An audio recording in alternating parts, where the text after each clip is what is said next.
Bonsoir Rudy. Bonsoir Julien. On démarre avec le direct de la soirée en handball et en football. On va aussi parler du football. Exactement, on va commencer avec le handball. Le MAHB qui accueillait Dijon pour la 15e journée de LNH ce soir. Et les hommes de Patrice Canaillé ont fait le boulot puisqu'ils se sont imposés ce soir 27-22. À noter aussi demain les Nîmois de l'USAM qui se déplacent à Nantes. On passe donc maintenant au football. Résultat de la soirée, c'est 7 qui se déplaçaient à Moulins dans le cadre des 8e de finale de la Coupe de France. Et les Sétois sont tombés ce soir 3-1. L'aventure Coupe de France est donc finie pour ce club amateur qui repart tout de même avec les honneurs.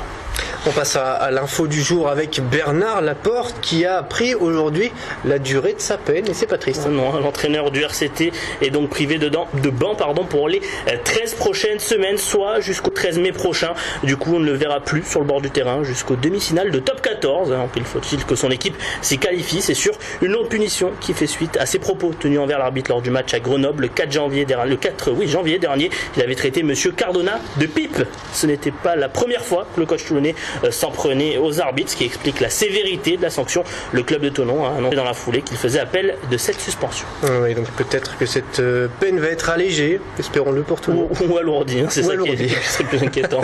Allez, du tennis à présent et l'Open 13 qui approche à grands pas. Oui, ça commence ce samedi du côté du Palais des Sports de Marseille. Cette année encore, le tableau est particulièrement aguichant. Seul Stanislas Wawrinka a décliné l'invitation au dernier moment pour cause de blessure. Du coup, l'organisateur a ses favoris et parmi eux, le vainqueur de l'Open Sud de France qui s'est terminé dimanche dernier à Montpellier. C'était quand même mon fils donc, mais le mieux c'est de l'écouter, l'organisateur.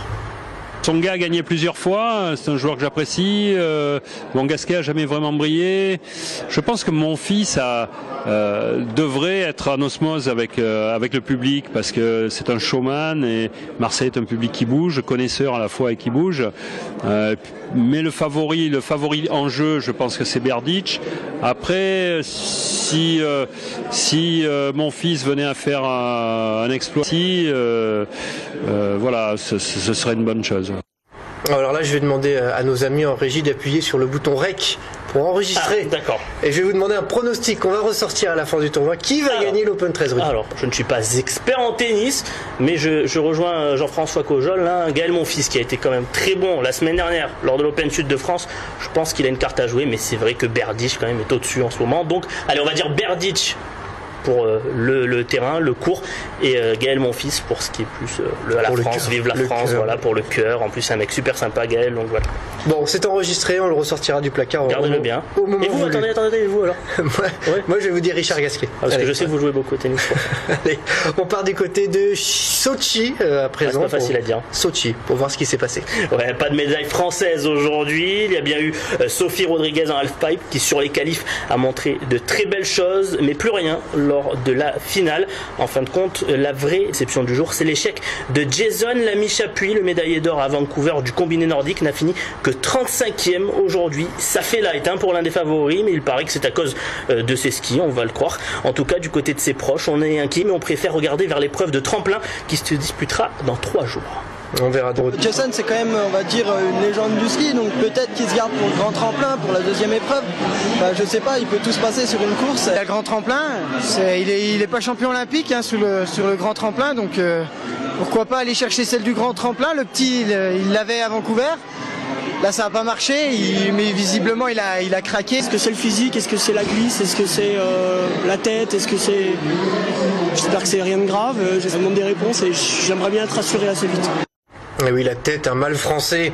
Et pour terminer, un sport original. Du catch avec l'ouverture d'un musée consacré à cette discipline spectaculaire à Béziers. Et pour ouvrir un tel édifice, c'est une des légendes françaises de ce sport qui s'y colle, Claude Roca.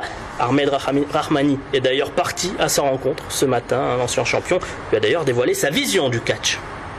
Le catch est un spectacle sportif. Bon, spectacle pour le public et sportif pour les catcheurs. Parce que le gars qui monte là-dessus, il a des qualités.